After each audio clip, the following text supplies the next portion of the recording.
생명의 지팡이를 갖자. 출애굽기 14장 16절 말씀입니다. 지팡이를 들고 손을 바다 위로 내밀어 그곳으로 갈라지게 하라. 할 때에 이스라엘 자손들이 바다 가운데 육지로 행하리라. 성령의 감동으로 말씀을 전하고 성령의 감동으로 말씀을 받아 잡수실 때에 하나님께서 능력으로 역사하십니다.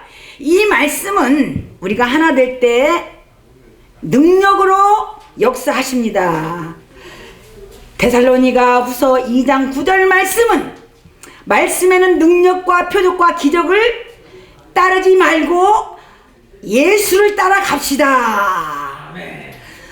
출애굽기 4장 30절 말씀은 이스라엘 백성들이 출애굽할 때에 일어난 사건은 모세가 생명의 지팡이를 바다에 내밀었을 때에 하나님의 말씀에 순종해서 손을 내밀었지요. 하나님의 말씀에 순종할 때에 능력으로 역사된다는 말씀입니다. 출애굽기 14장 16절 말씀은 하나님의 말씀에 의지해서 생명의 지팡이를 내밀어서 바다를 갈라놓았다. 바다가 물벽이 됐다. 홍해를 건너갔다. 마른 땅으로 건너갔다. 이 말씀입니다.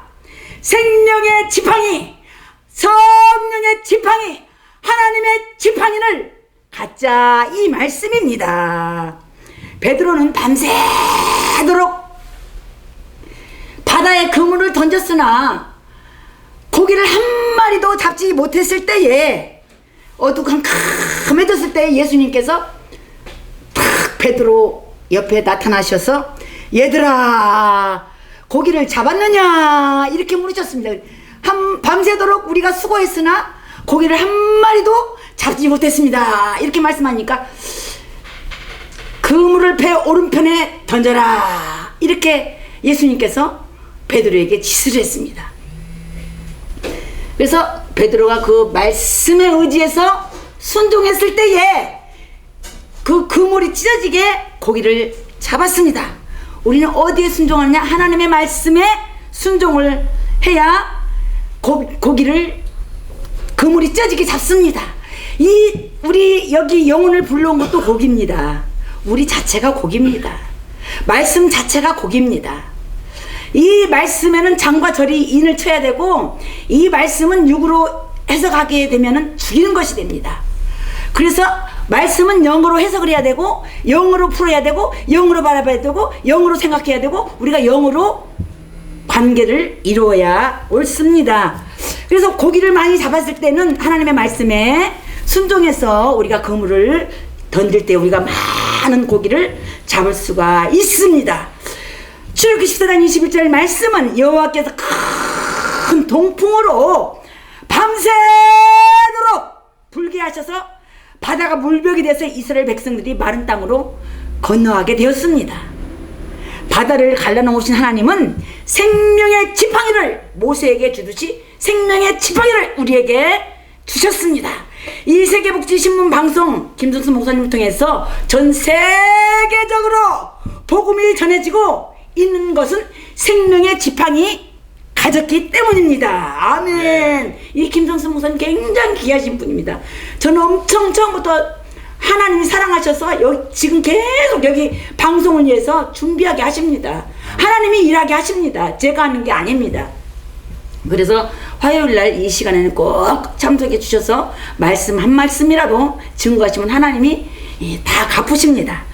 그래서 모세가 바다를 갈 수 있었던 것은 생명의 역사가 있었기 때문에 생명의 지팡이가 있었기 때문에 바다를 갈라놓기 위해서 우리가 여기서 생명의 지팡이로 이 홍해를 가른다는 것은 세상을 가르고 바다를 가른다는 것은 세상에 나가서 갈라놔서 알곡과 쭉저기를 가르듯이 갈라놔서 여기 모시고 오셔야 됩니다. 그래서 요단강 건너가 만나리 며칠 후 요단강 건너가 만나리. 아멘. 우리는 요단강을 건너가야 예수님을 만날 수가 있습니다. 하나님은 길이요 진리요 생명 자체입니다. 생명의 지팡이는 성령께서 말씀을 증거할 때 생명의 지팡이가 나타납니다. 그래서 다음 1장 5절 말씀은 지혜 있는 자는 말씀을 들을 것이요 말씀을 듣는 자는 학식이 더할 것이요 명철한 자도 모략을 얻을 것이요. 이 말씀 자체입니다. 이 말씀을 사모하는 자가 여기 오시지 말씀 사모하지 않으면 왔다가 다 날아가는 바람이 됩니다. 그래서 말씀을 사모하고 오셔야 됩니다. 다니엘서 10장 3절 말씀은 지혜 있는 자는 하나님의 별과 같이 빛이 나리라. 이 장로님이 말씀 증거한데 빛이 번쩍번쩍 나더라고요. 아멘. 많은 사람을 옳은 대로 오게 하는 자는 별과 같이 영영토록 빛이 나리라. 아멘.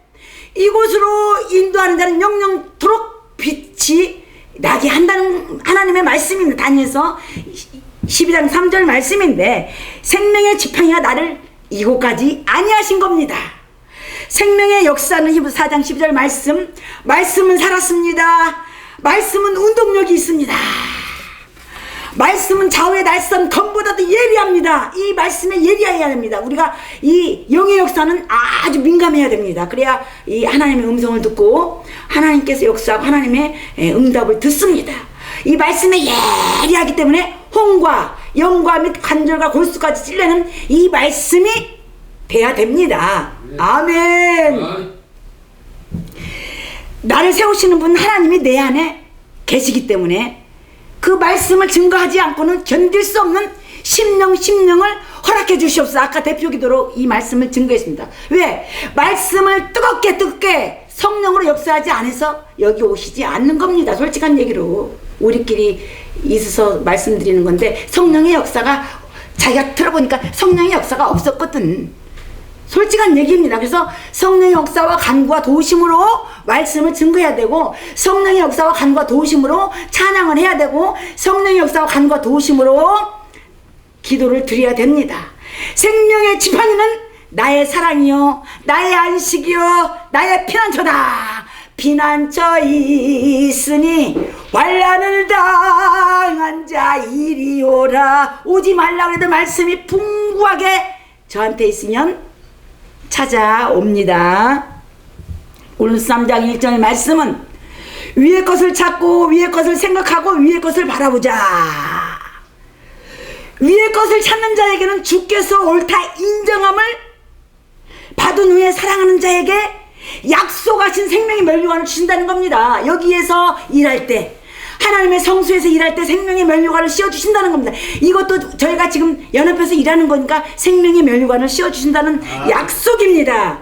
디모스 4장 8절 말씀은 의의 면류관, 베드로전서 5장 4절 말씀은 영광의 면류관, 데살로니가전서 2장 19절 말씀은 소망의 면류관, 자랑의 면류관, 썩지 않은 면류관, 계속 2장 19절 말씀은 생명의 면류관. 이렇게 이제 면류관이 나오는데 일하는 자에게 이 면류관을 씌워준다는 하나님의 약속합니다. 그래서 계시록 2장 19절 말씀은 충성하는 자에게, 누구에게 면류관을 씌워주는 자, 죽도록 충성하는 자에게, 여기 와서 빚도 없이 값도 없이 충성하는 자에게 면류관을 씌워준다는 약속입니다. 그래서 우리가 의의 면류관, 소망의 면류관, 썩지 않은 면류관, 자랑의 면류관, 영광의 면류관, 이 생명의 면류관 우리가 받아 써야 됩니다.